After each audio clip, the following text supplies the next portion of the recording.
बेरुवारीवाद में supreme court ने कहा था कि उद्देशिका संविधान का हिस्सा नहीं है।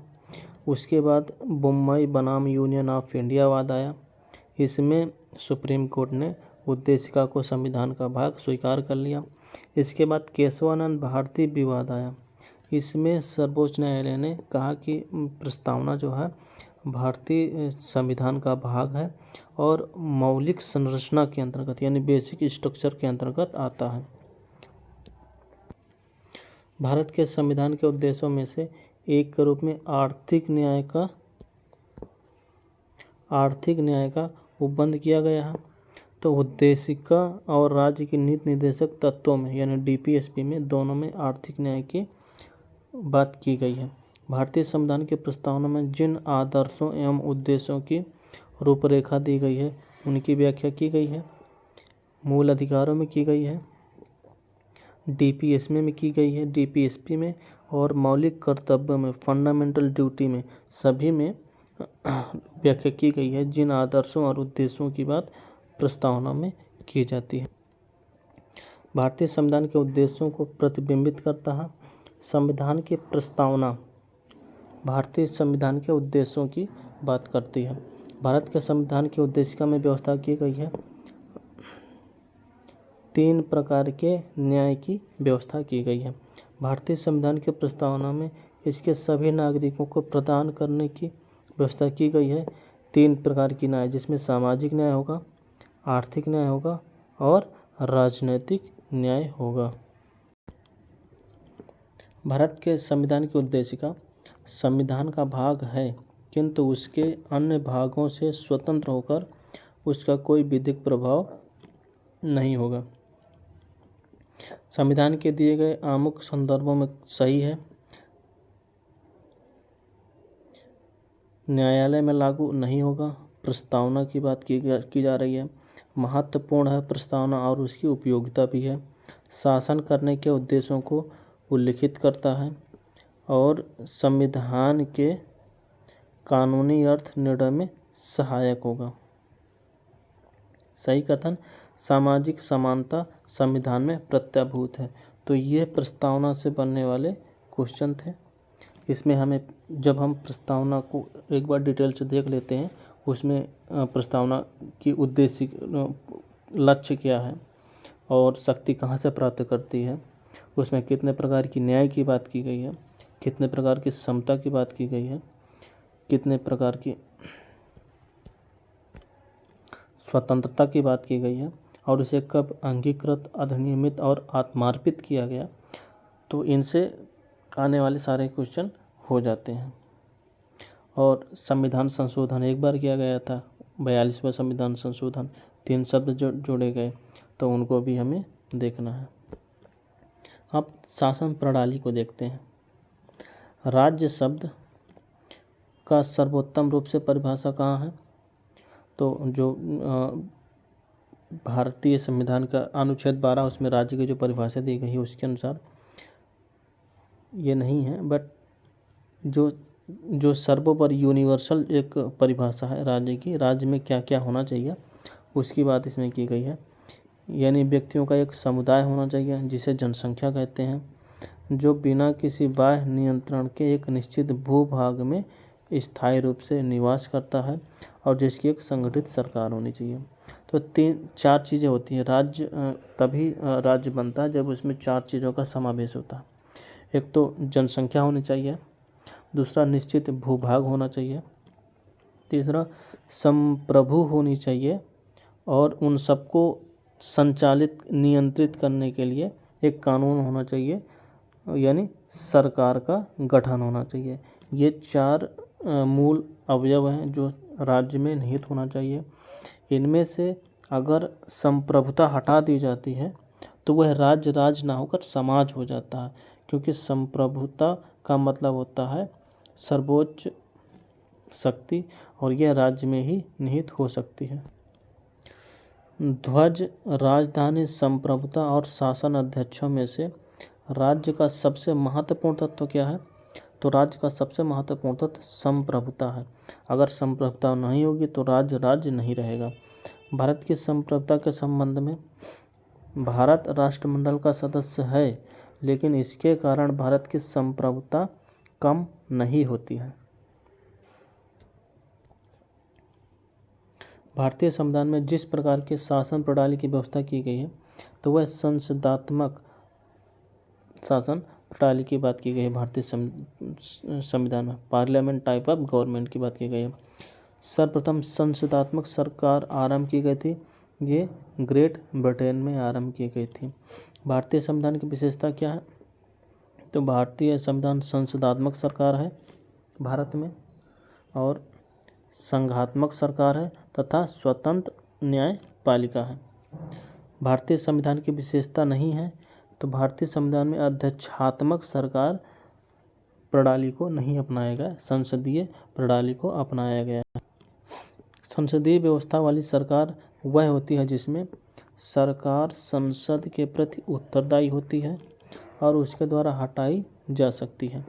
भारतीय संसदीय प्रणाली ब्रिटिश संसदीय प्रणाली से इस बात में भिन्न है कि भारत में जो है न्यायिक पुनर्विलोकन की प्रणाली है, जो कि संयुक्त राज्य अमेरिका से लिया गया है। तो भारत और अमेरिका में न्यायिक पुनर्विलोकन की प्रणाली है, लेकिन भारतीय न्यायिक पुनर्विलोकन अमेरिका न्यायिक पुनर्विलोकन से थोड़ा सा अपेक्षाकृत सीमित है। हमारे ब्रिटिश मॉडल पर आधारित संसदीय लोकतंत्र को अपनाया है, किंतु हमारा मॉडल उस मॉडल से भिन्न है। क्यों? जहाँ तक विधि निर्माण का संबंध है, ब्रिटिश संसद सर्वोपरि है अथवा संप्रभु है, लेकिन भारत में संसद की विधि निर्माण की शक्ति परिसीमित है, लिमिटेड है। भारत में संसद के किसी अधिनियम के संशोधन की संवैधानिकता से संबंधित मामले उच्चतम न्यायालय द्वारा संविधान पीठ को भेजे जा सकते हैं और वह निर्णय करेगा कि यह विधि न्यायसंगत है या नहीं। धर्मनिरपेक्ष राज्य संसदीय पद्धति सरकार, संघीय नीति और राष्ट्रपतीय पद्धति सरकार में से भारतीय राजनीतिक पद्धति के बारे में सही नहीं है। तो राष्ट्रपतीय पद्धति की सरकार भारत में संसदीय सरकार अपनाई गई है, न कि राष्ट्रपति या अध्यक्षात्मक सरकार। यह अध्यक्षात्मक सरकार तो अमेरिका में अपनाई गई है।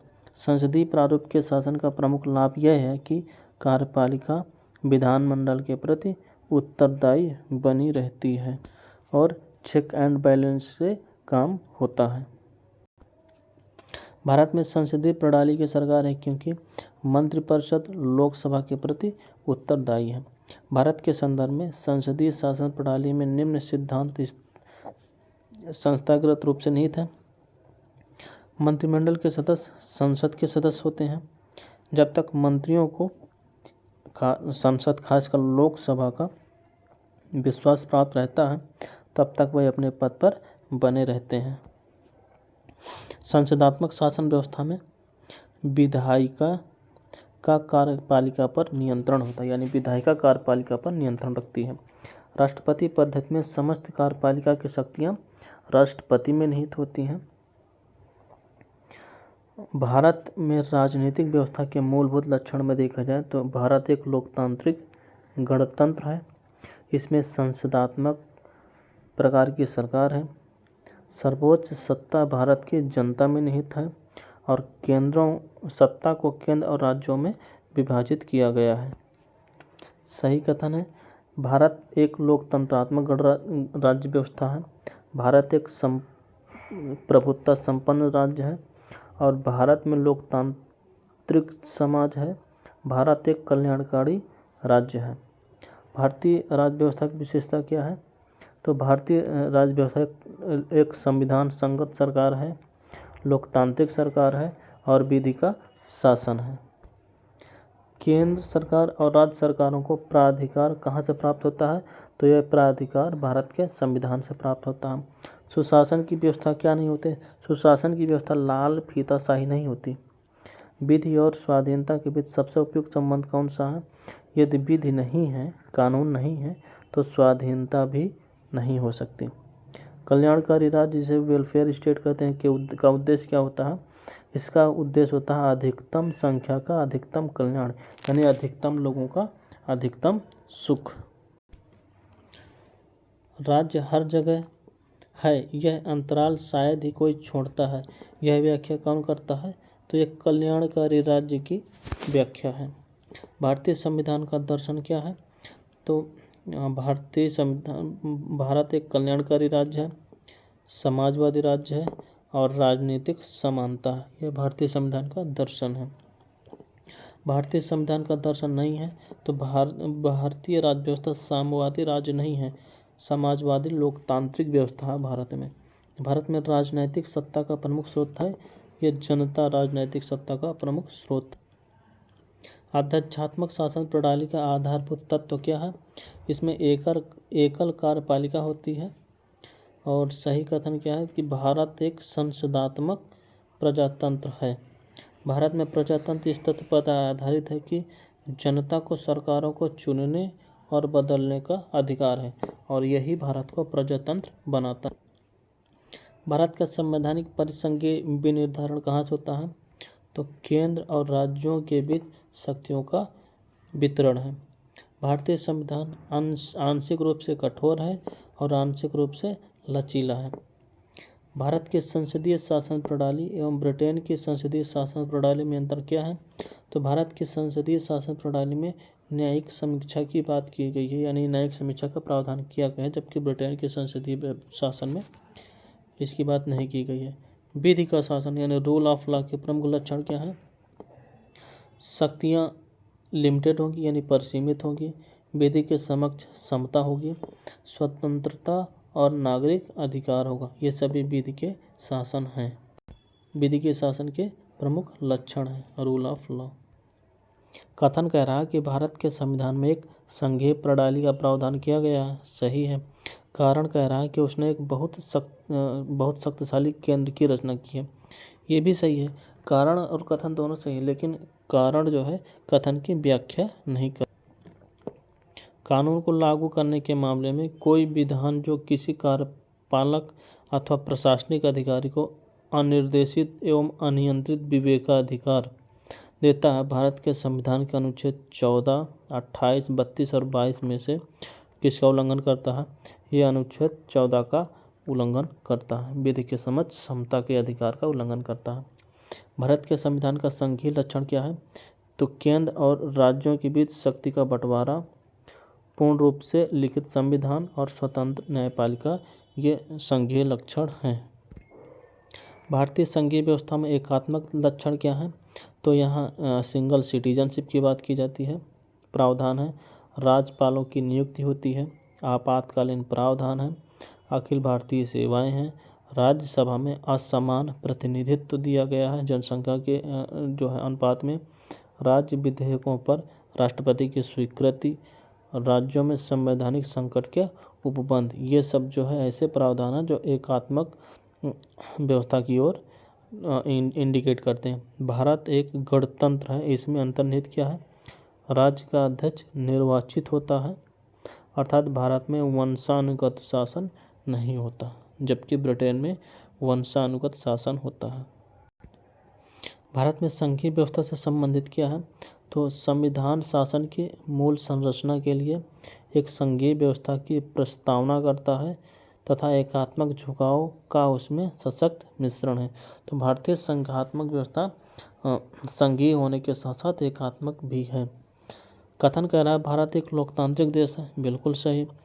कारण कह रहा है भारत का अपना एक संविधान है, ये भी सही है, लेकिन कारण कथन की व्याख्या नहीं कर रहा, दोनों अलग अलग सही हो जाए। अध्यक्षात्मक शासन प्रणाली की विशेषताएं क्या है? कार्यपालिका का प्रमुख राष्ट्रपति होता है, राष्ट्रपति अपनी मंत्रिपरिषद का चयन स्वयं करता है और राष्ट्रपति व्यवस्थापिका को भंग नहीं कर सकता। अध्यक्षात्मक शासन प्रणाली का उदय सबसे पहले संयुक्त राज्य अमेरिका में हुआ है, भारत में संसदीय प्रणाली है।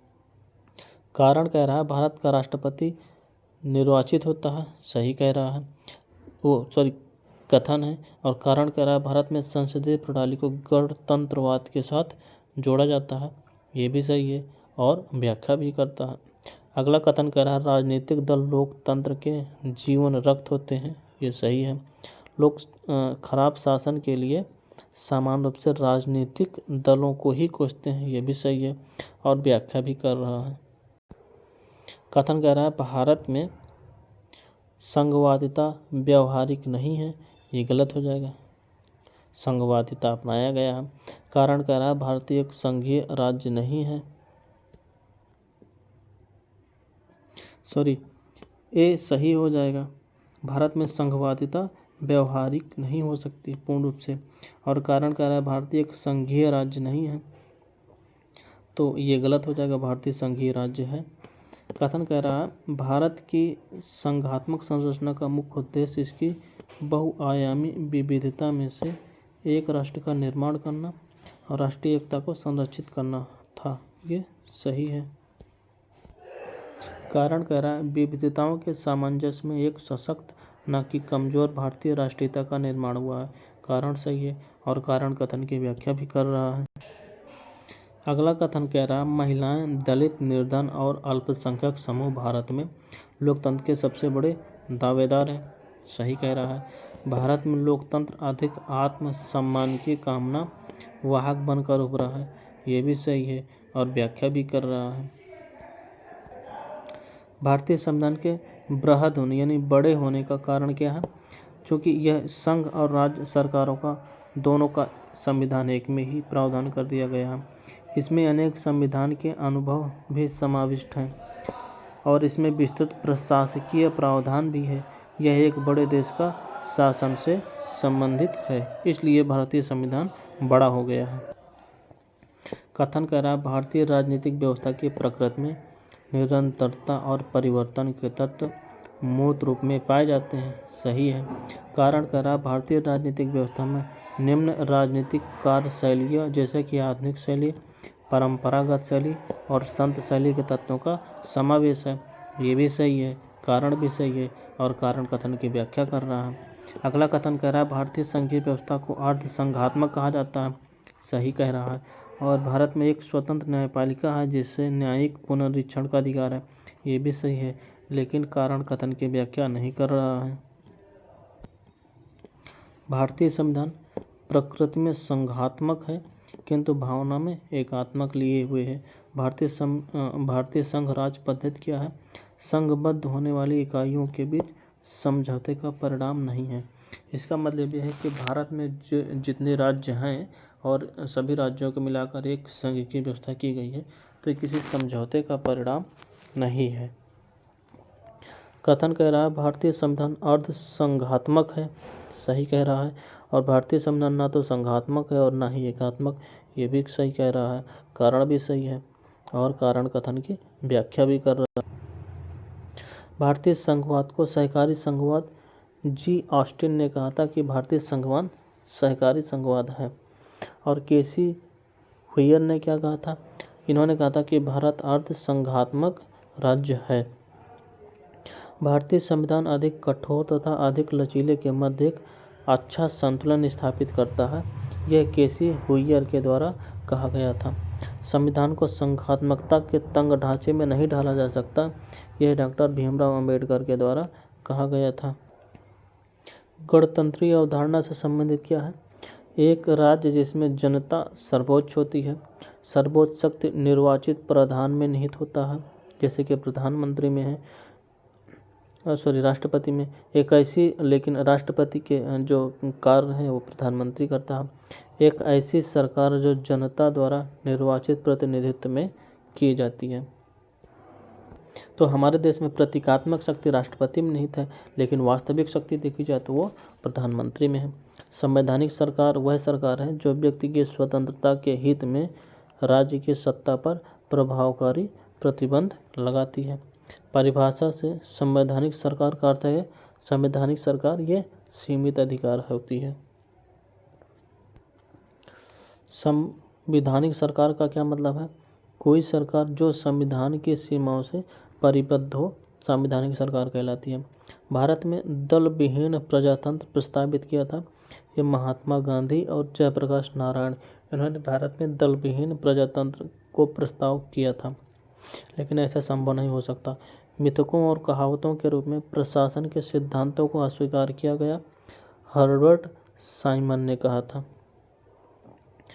और फ्रेडरिक डब्ल्यू रिंग्स ने जो है ये विकास प्रशासन की अवधारणा से संबंधित है। कौन?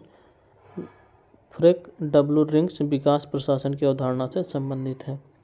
ये सब नए टर्मोलॉजी है और इनको हाल ही में पूछा गया है विभिन्न कुछ एग्जाम में। राज्य व्यवस्था के संदर्भ में स्वतंत्रता की सर्वाधिक उपयुक्त व्याख्या क्या है? स्वतंत्रता का मतलब होता है स्वयं को पूर्ण रूप से विकसित करने का अवसर, और व्यक्ति समाज में तभी स्वयं पूर्ण रूप से विकसित यानी अपना विकास तभी कर सकता है जब उसके पास स्वतंत्रता हो। इसके साथ उसके कर्तव्य भी होने चाहिए। समाज में समानता होने का एक निहितार्थ यह है कि विशेष अधिकारों का अभाव होता है। जब समाज में समानता होगी तो वहाँ कोई प्राइविलेज विशेष अधिकार नहीं होंगे। अब राष्ट्रीय प्रतीक को देखते हैं। तो भारत का राष्ट्रीय पशु बाघ है, भारत का राष्ट्रीय पुष्प कमल है, भारत का राष्ट्रीय पक्षी मोर है, भारतीय राष्ट्रीय ध्वज में चक्र प्रतीक है। ये जो चक्र है वो न्याय का प्रतीक है। और भारत के राष्ट्रीय ध्वज में आरोह यानी तिलियों की कुल संख्या 24 है, और ध्वज की लंबाई व चौड़ाई का अनुपात लंबाई 3 होगी और चौड़ाई 2 होगा। ये भारतीय ध्वज का अनुपात है। संपूर्ण राष्ट्रगान का वादन यानी गायन कितने समय में किया जाता है? यह 52 सेकंड में। जन गण मन को भारत के राष्ट्रगान के रूप में कब अपनाया गया है? 1950 को अपना लिया गया। भारत के संविधान सभा ने राष्ट्रीय ध्वज के प्रारूप को स्वीकार किया था 22 जुलाई 1947 को, और भारत शासन द्वारा राजकीय चिन्ह यानी स्टेट एम्ब्लेम अंगीकृत किया गया 26 जनवरी 1950 को राष्ट्रीय चिन्ह अंगीकृत किया। तो भारतीय राष्ट्रीय पंचांग किस पर आधारित है? तो हम लोगों ने शक संवत अपनाया, यानी भारतीय राष्ट्रीय जो पंचांग कैलेंडर है वो शक संवत पर आधारित है। और इसको कब अपनाया गया था? 22 मार्च 1947 को अपनाया गया था। यहाँ से ये समाप्त होता है।